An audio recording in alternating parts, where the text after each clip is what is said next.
Okay. That's So, your life. thank you.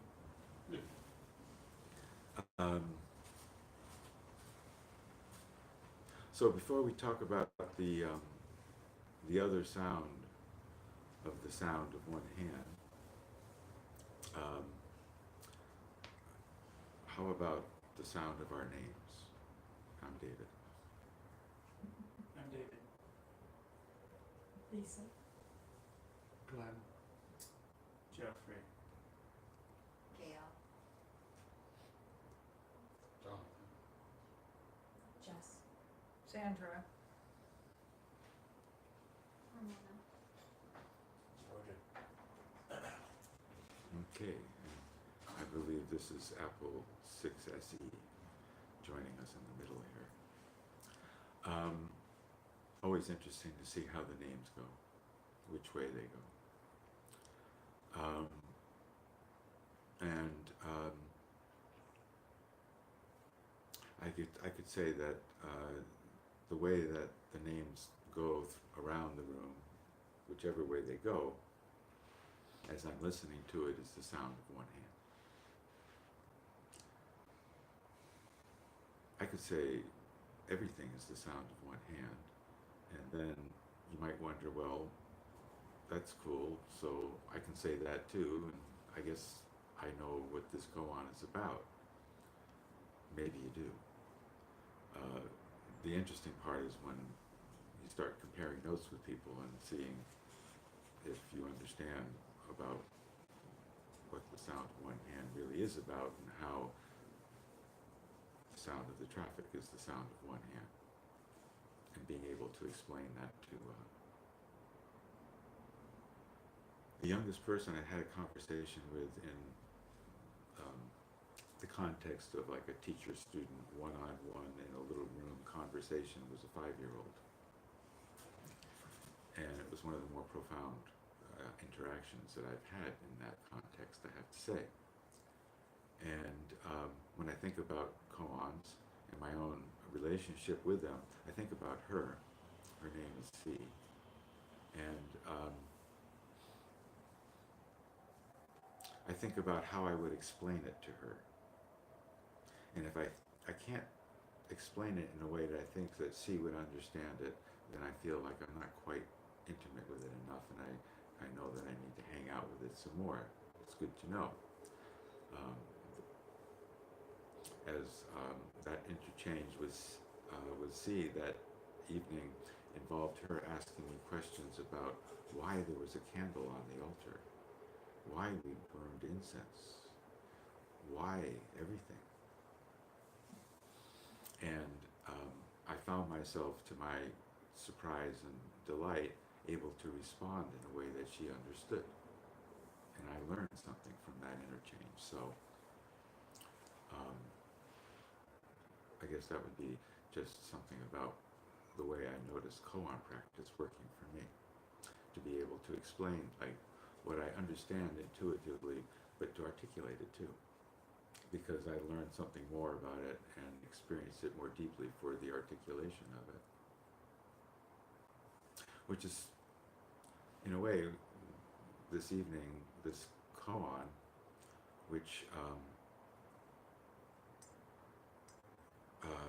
in the same way that Hakuin identified what is the sound of one hand as something that might be helpful in meditation, this, what is the other sound of one hand, is my own response to Hakuin, I guess, because it's not one that I'm familiar with until I thought about talking this evening a while back. Although it is at the same time not entirely original either. Neither was Hakuin's use of the sound of one hand original. He took it from somebody who said it 500 years before him in China.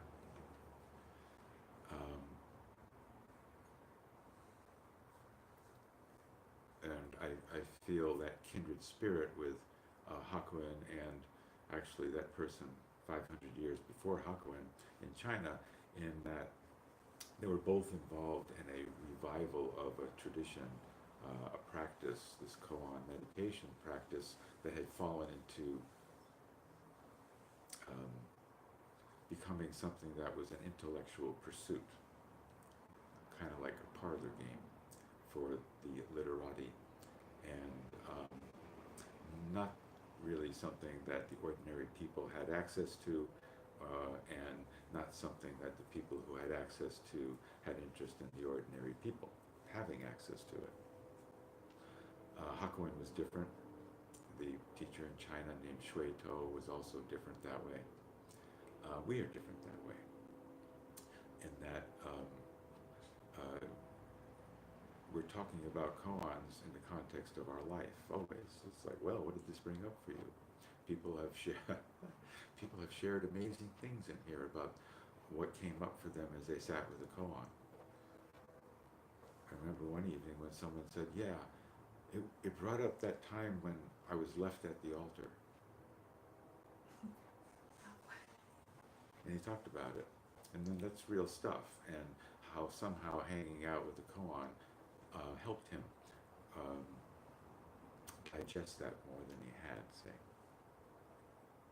And that interest in life, real life, where the rubber meets the road life, was very much an interest of Hakuin. And he used to go into the fields where people were working and recite poetry to them that he composed. That was his way of teaching them about meditation and this practice. He also would do calligraphy, draw amusing, cartoonish-like things that illustrated points that, some of these people were illiterate and they couldn't read the texts.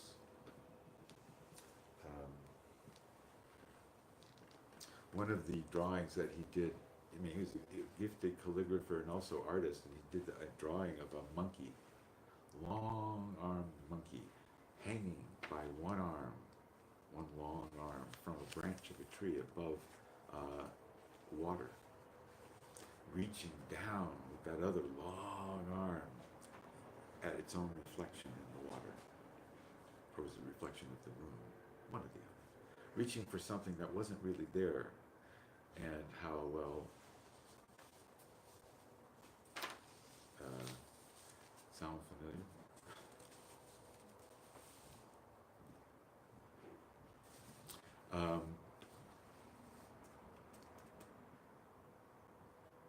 He also was interested in women, which was unusual, as people who might engage in a meditation practice and actually succeed in getting better at paying attention to their experience.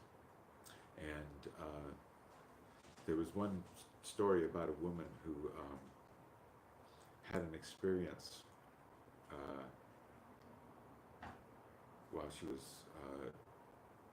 woke up early one morning, and she heard a crow call, and that's what set her off. And hearing the crow call, she said this quote, "The fields, the mountains, and my body too are the voice of the bird. What can be left that can be said to hear? What can be left that can be said to hear?" She was sitting with the koan, not the sound of one hand, but who hears, right? Different koan, but in some ways all koans are the same. One teacher said, there's only one koan, really, you. So this woman, her name was Asan, ran to Hakuin because he was the closest teacher, and said this to him, this line. She repeated the line, "The fields, the mountains, my body too are the voice of the bird. What can be left that can be said to hear?" And Hakuin asked her, "What is the sound of one hand?" Well, that's kind of interesting comment on how koan practice works. She's coming in having been meditating with one koan about who hears, and Hakuin asked her about a different one, and as a way of checking her understanding of the other one. And yet that might indicate that there's a connection what might that be? She replied by, and she says, better to clap two hands and do business. And, and she went on to say, don't bother me with those smelly questions that you ask your monks. Let's get down to brass tacks. Okay. Hakuin roared with laughter and did a calligraphy on the spot, a kind of calligraphy drawing of a broom, which was of significance to him in his own practice, and so it was a very intimate gift for him to give to her. As when he was meditating early in his career on a different koan, the koan that everybody who starts to meditate at that time was given, which was, does a dog have Buddha nature? It was a question that was asked to a great teacher, and the teacher said no, which is absolutely the opposite of what you would expect based on teachings. And you take that up as a koan, no. And so in his enthusiasm, Hakuin was standing outside of a shop, and he was just saying this word, no, no, no, no, and he's just totally getting into it. And she got fed up with him, came downstairs with a broom, and hit him on the head with it, which was the occasion of him having an awakening experience. So for him to give her a calligraphy of a picture of a broom was high praise indeed, and approval of her telling him to shut up, really. And clapping with two hands as her response to the question, what is the sound of one hand? And again, that speaks to me about the way the traffic is the sound of one hand too.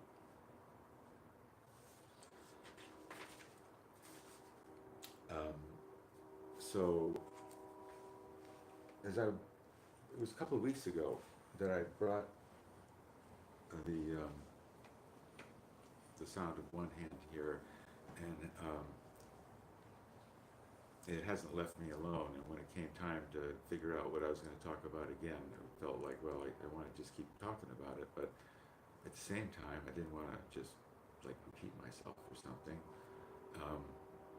And as I was thinking about how I wanted to keep talking about it, but not to keep talking about it at the same time, this phrase, what is the other sound of one hand, came to me. And again, as I said, it's not entirely original because, in fact, besides the sound of one hand, what is the sound of one hand, there are 17 other koans about the sound of one hand. Pretty standard across koan traditions even, which is kind of interesting. And so in some ways, all of those other 17 questions about the sound of one hand are the other sound of one hand. And what is the other sound? What is the sound of one hand standing on the top of Mount Fuji? Right? What is the sound? You have heard the sound of one hand. Did you hear it from the front or the back? These kinds of questions are asked. And I remember when they were asked of me the first time, they felt like a test each time that I was being tested on. Did I really have it, right? And so, because I felt like it was a test, there was the attendant anxiety about being exposed as being a total fraud, and that perhaps the teacher had made a mistake about even having me work with koans at all, something like that. Which is one of the methods of the madness of koan practice, I think, is it gives some people, if it's the right medicine, the opportunity to push up against that very thought of, I'm going to be exposed. Because we all have it, about something. You know. That's why there's that story about the emperor's new clothes. We all have it. And now I have come to appreciate how all of those different questions aren't tests, really. They are invitations. Invitations to become more intimate with this koan, this fundamental, what is the sound of one hand koan. It's like, um, the longer you know somebody, the more you get to know about them. And I've been married for 32 years, and I'm still getting to know stuff about my wife. And I've known me for a lot longer, and I'm still getting to know stuff about me too. And that's okay. That's kind of good, actually. There's no end to that getting to know what there is to know about whatever. And each of these different koans about the sound of one hand are opportunities to explore it from a different perspective, look in from a different window, and notice what you notice. Be reflected back. It's kind of like one of those, disco balls with all the mirrors on it, And each of those mirrors is at a little bit different angle, and each koan is kind of like that. And if you had one of those balls and you were looking at it, you'd see yourself from all these different angles. And that's what koans are like, as a general group. And when you have a koan like the sound of one hand, and then you start exploring, even making up questions. What does the sound of one hand smell like? Whatever. They become, it's kind of that silly. Is it? Well, check it out. Is it silly? When two friends who were meditators were talking together and comparing notes about their meditation practice, one compared his meditation practice to, it's like a donkey seeing a well. It was like that's the way it was for him when he meditated. He just turned towards the now, like a donkey turning towards a well. And his friend said, "Oh, that's interesting. It's not like that for me." And he was asked, "Well, what's it like for you?" And he said, "Well, for me, it's like the well sees the donkey." And what's that like? And everybody in this room has had that experience, I would say. You may not have framed it that way, but what happens when you get lost in a sunset? If you pay attention. Who's seeing who? When you look in your lover's eyes. Like that. So, let's see. How do I do this? Not that way. Okay.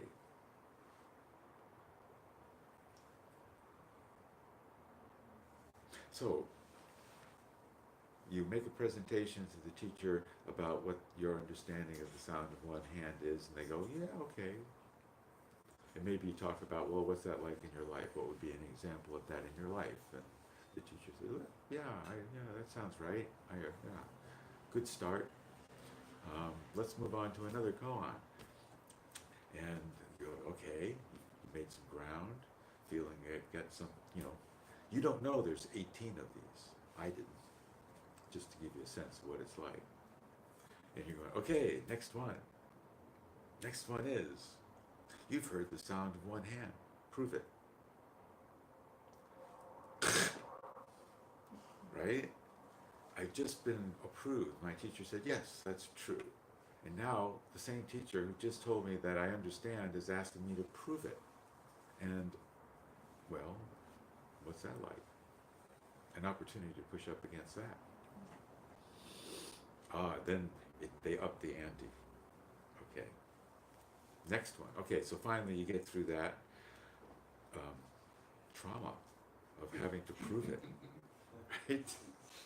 And come out the other end and you're still alive and you still think that, okay, you do know the sound of one hand and the teacher's not going to kick you out. And the teacher says, "Okay, so They say that when you've heard the sound of one hand, you become a Buddha. How do you become a Buddha?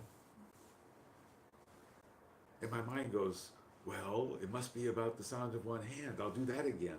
And then my mind goes, it can't be that because I already did that. They wouldn't ask something for the, and I get to watch my mind doing that thing it does that gets in the way of just being here. Each time with excruciating accuracy. I am next asked, what is the sound of one hand before enlightenment? Who brought enlightenment into this? Suddenly now it's enlightenment. I'm having a hard enough time dealing with the sound of one hand. And maybe even knowing what it is. Now it's enlightenment. Tilt. Okay. Again, you get through that somehow. It takes time, maybe many times, maybe a year. One of my teachers worked for 20 years before he actually was told he understood a koan. The same koan. 20 years. Worked out for him. Okay, so we figured out, okay, before enlightenment, okay, great. How about after enlightenment? A whole nother bee's nest is stirred up. Now I'm not just talking about enlightenment, I appear to be saying that I know what it's about experientially, after having had it, experienced it, or something. And it's like if there's any dust in there, it's going to get shaken out. If there are any bees, they're going to get buzzing. Interesting. And it's a process, I go back to this now and still go, show me the sound of one hand before your parents were born. Ooh, the mind starts clicking and engaging questions. Wait, before my parents were born. And a whole other way of getting in the way of myself is revealed to me.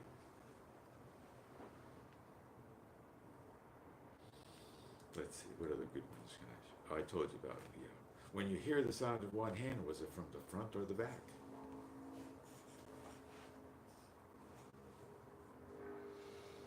Every time there's this character on the wall here, the painting brush thing, is the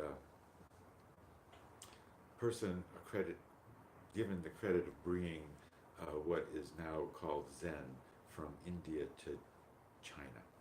So he's revered as important person. And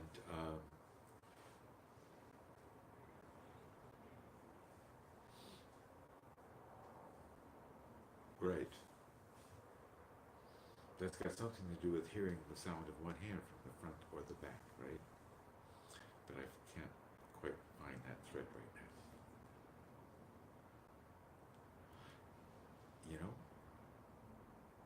And what's that like? To be in the midst of not only talking to people, but to talking to people, and to lose the thread. Surprisingly, not so bad. That's interesting. It's interesting is what it is. So,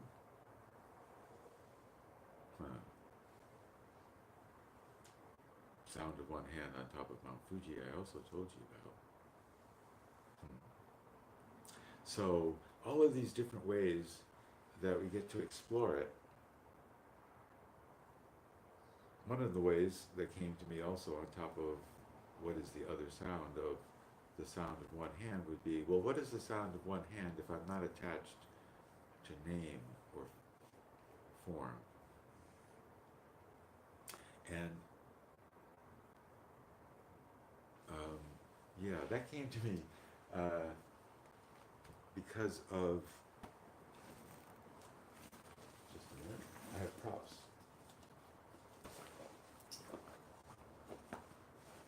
Somewhere. Yes. Because of these. They're kitchen shears, right? If you've been here for a community night before, you may recognize them because I always bring them to community night. because I'm a creature of habit, which is, it has its pluses and its minuses. I once worked as a bartender in a sort of disco bar restaurant thing where I was able to have dinner every night for free as part of my job. And I worked there for a couple of years, and for the first year I ate the same thing every night. So anyhow, I always bring the same thing on community night, and one of the things I bring is baguette, a big long baguette. And the first time I brought it, I brought the baguette and a knife, and it scared me, watching people do it. Well, if I'm not attached to name and form, then, well, I can cut a baguette with a pair of scissors, can't I? Something that you don't know me, but I know me. And that's something that I would never have thought about before I started meditating, because, well, those are scissors and you cut things with them.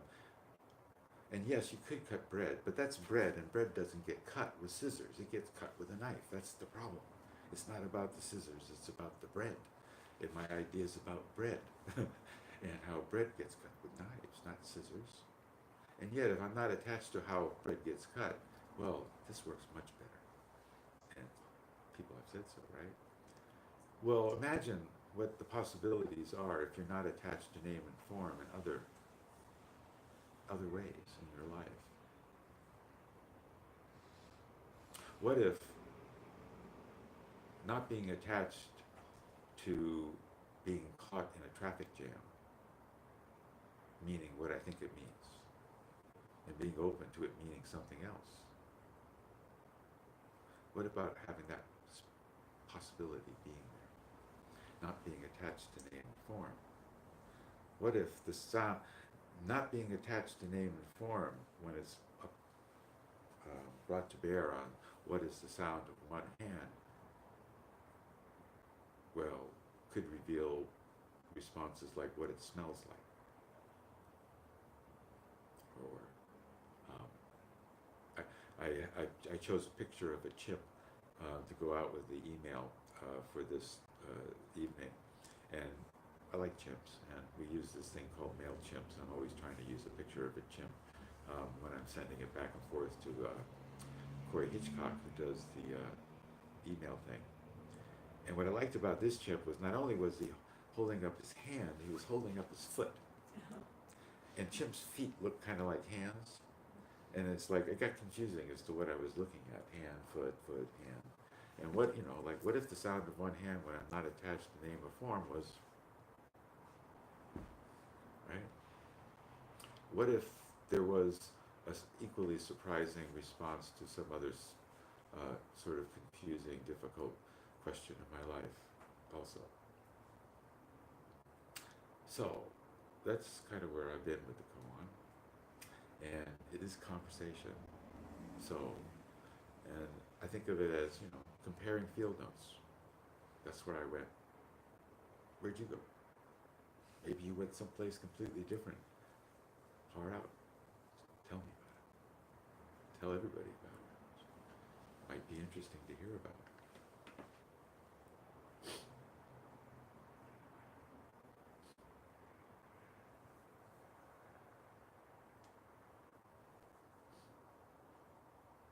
Well, I reacted with anger.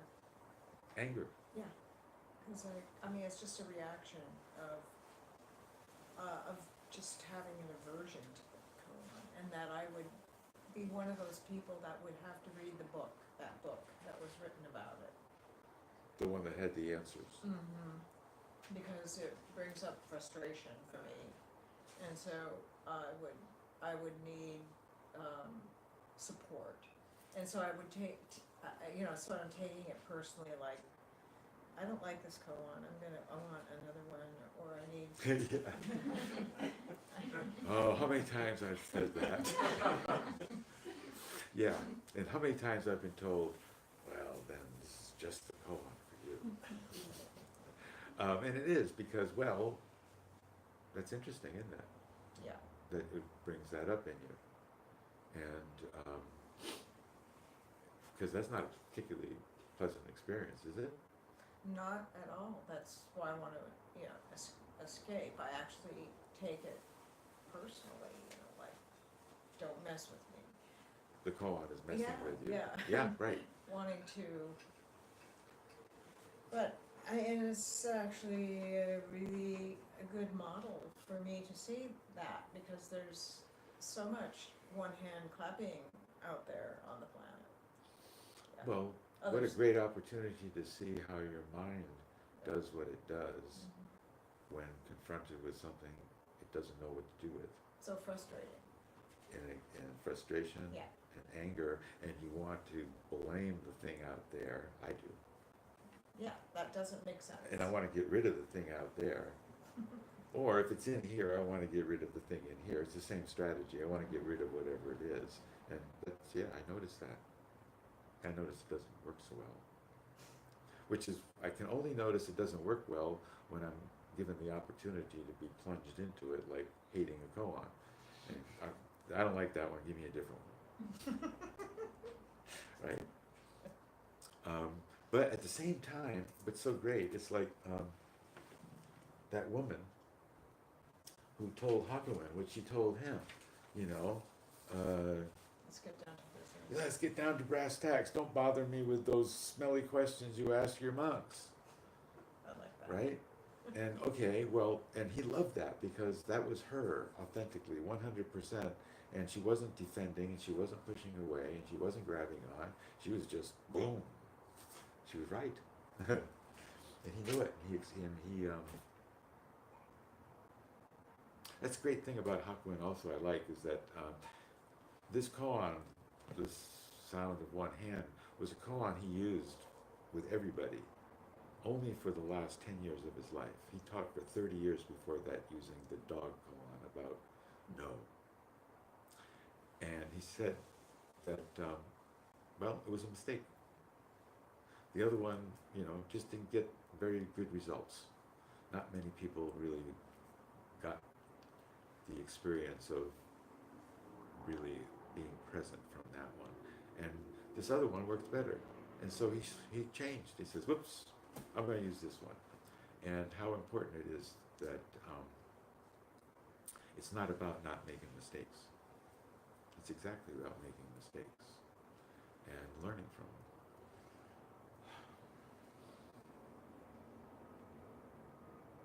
That was a loud who. Sorry. Well, Or maybe not. Well, I thought Maybe it that was. was a mistake. What did I learn? You learned that sometimes when you want to have something to say, you make a loud noise beforehand. Well, so I mean, kind of connecting to what both of you were saying. So the first time I ever heard a koan, it pissed me off. Probably the second, the third, and the fourth. The fifth time pissed me off. I remember the first one was 9 times 9 is 83 equal there, and I sat there thinking to myself, why does the teacher have to be so fucking cryptic? And yet, like, for the last 3 years, I've continued to like bang my head against this wall. Right? There's something about doing it. I don't always get angry at them, anymore.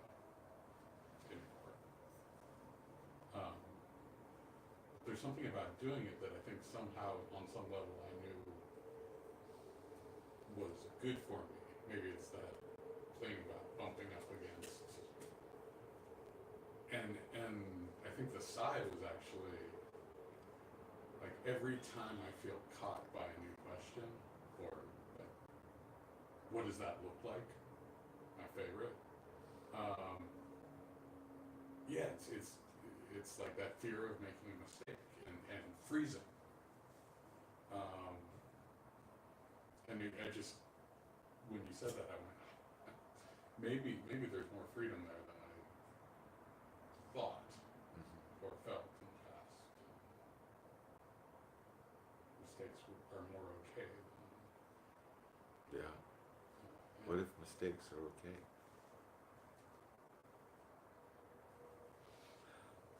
I hated the first koan I bumped into, and There was no second and third because that wasn't a choice. There was only one on the menu.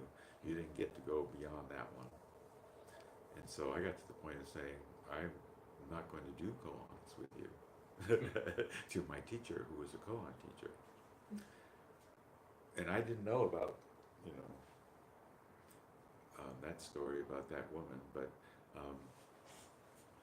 so, you know,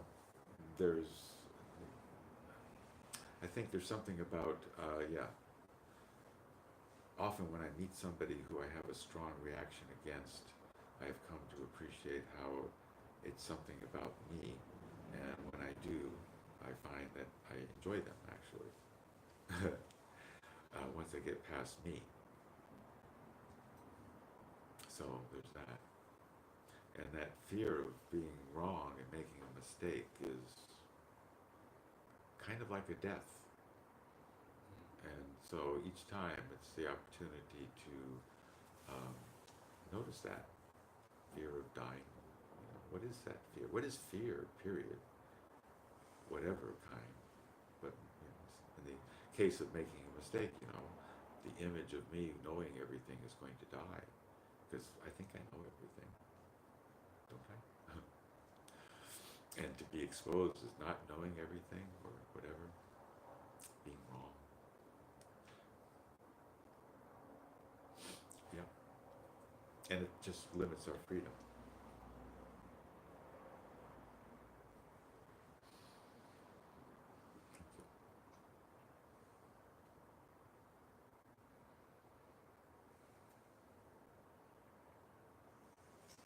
I went in the direction of, when you said, and what else? I went in the direction of a little bit like the lady in the story with Hooker. Like, oh, well, how does it work? What's its function? How do we use it? And I kind of wanted to bring in the other hands. or shake somebody else's hand, or something. That was my response. So it was fun to hear. It was fun to hear that story right afterwards. She sort of short-circuited his question. That, yeah, and how actually there's another story and probably a number of other stories about Hakuin and women students who kind of treat him that way. And it's interesting that they survived and they weren't like just expurgated from the tradition, as many stories have been, going back to forever. In that other story, the woman comes to him having had the experience of seeing the infinite light of awakening in everything. And she comes and tells Hakuin that, and Hakuin says, oh, is it in the shit and the piss too? And she goes up and various versions, the one I like, she grabs his cheek and goes, oh, don't you know about that, teacher? The other version has her slapping him. Both versions he busts up laughing. I think the version where she slaps him is actually some kind of, infiltration of the patriarchy into the fact that a woman would have to act like a man in order to be okay. And how there's no man was going to do that. And yet that's just as effective as slapping or kicking or yelling or hitting or whatever you might do. And it's not about inflicting pain unless you're sort of the macho man kind, the samurai. Yeah. So it's a motif in the stories that repeats with Hakuin, and it indicates just that spirit, again, that I feel a kinship with, not only in just bringing koan practice into our lives, but, making sure that, there's 5 women here tonight, 5 men. It's nice. And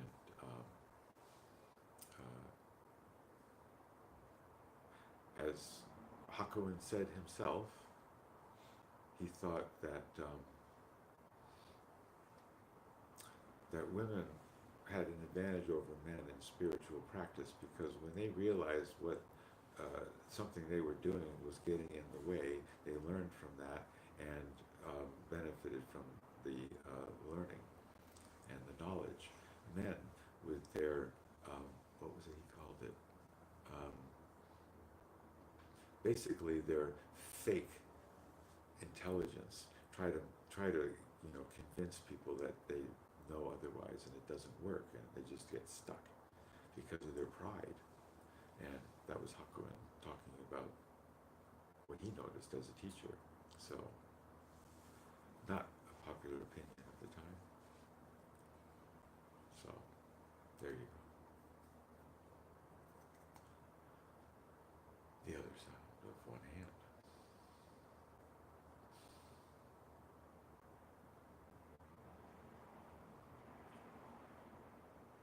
I didn't get angry, and I didn't try to figure it out.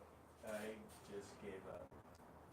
And as soon as I gave up, the crows started calling, and everything that I could hear was trying to tell me the answer. It was the crows. I heard the bar train. I heard what I thought was the freeway, but it's actually a sound machine, which I was sure was the freeway till you turned it off. And I could hear individual cars. I could hear the air brakes on the bus. I could hear the difference between cars going both ways and cars going one way. But I didn't get the answer. I just heard all these sounds.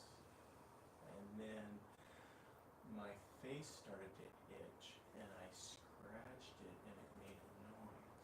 And then I was like,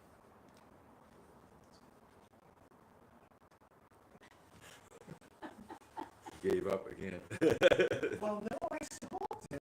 Yes, that's it. It's my fingernail. That's it. I think it's the air brakes myself. And I just have to tell you one more thing Yes.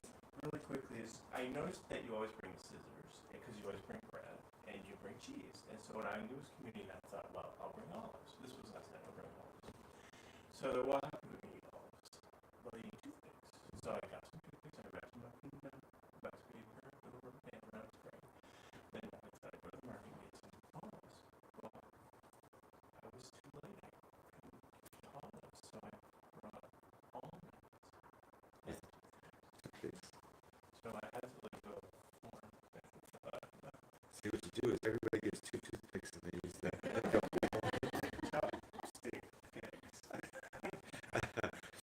I want to read something that Hakuin said about, well, reminded me of what you just said, actually.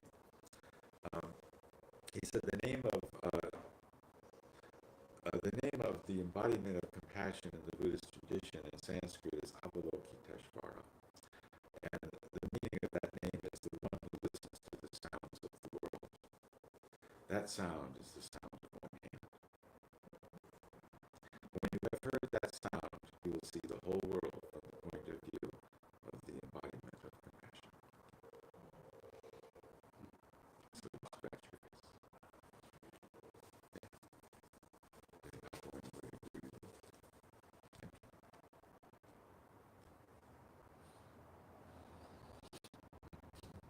It was really hard to meditate for me tonight.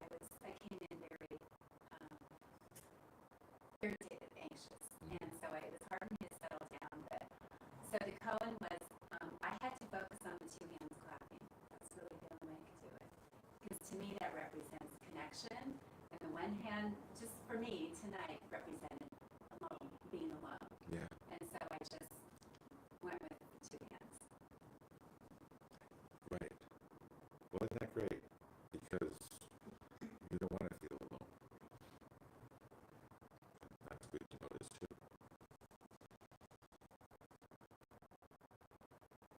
And you're sitting here with other people together. Yeah. So the koan acts as a mirror, reflects who we are back to ourselves, and whatever it is, I'm irritated. Oh, I'm angry at the koan. No, it's I was angry. I was irritated before the koan. The koan helps me. Oh, I see it. And sometimes just seeing it is free. Sometimes not, but yeah. It's like a dream, It's like, well, it's your dream. And it's speaking to you. You're telling you what's true for you. And you don't want to be just one hand clapping.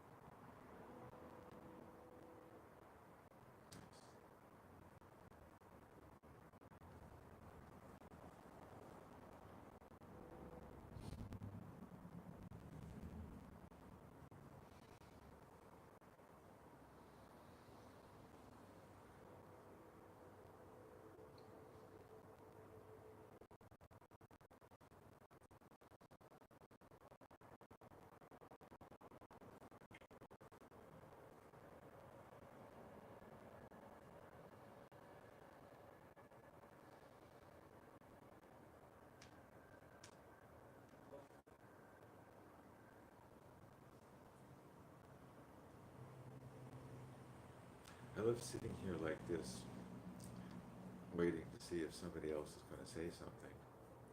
Partly because I notice how I'm not anxious at all about the fact that nobody's saying anything. Because I used to be anxious about that. And it's like, well, we're all meditating right now. We're in this space, and bells have been rung that would say, well, the meditation's over, but and so as we sit here and nobody's saying anything, I'm feeling like, well, we're just sitting here meditating together. It's kind of like a Quaker meeting, you know. You sit and you open yourself up to whatever it is, and then if something comes up, you say it. And if you don't, you don't. And what a much nicer way of me sitting here with it than the way it used to be for me sitting here with it. So, for any of you who are sitting out there feeling anxious for me as I'm sitting here, don't, because I'm fine.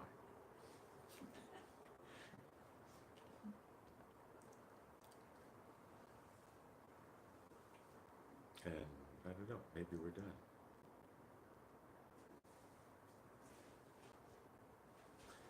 Okay, well, thank you for that.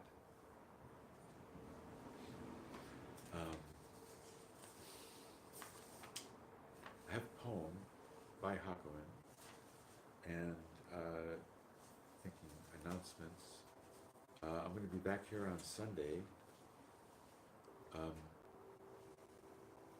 continuing with the theme, the Hakuin theme. Getting ready for a one-day retreat on the 29th coming up here, 9 to 5, urban retreat.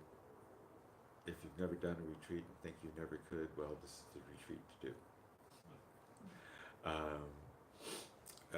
The information's all on the website, and we have a 5-day retreat coming up in the middle of October down in Santa Cruz. We'll also be hanging out with Hakuin. It's such a treat to be able to hang out with one teacher and just sort of soak in and get to know better.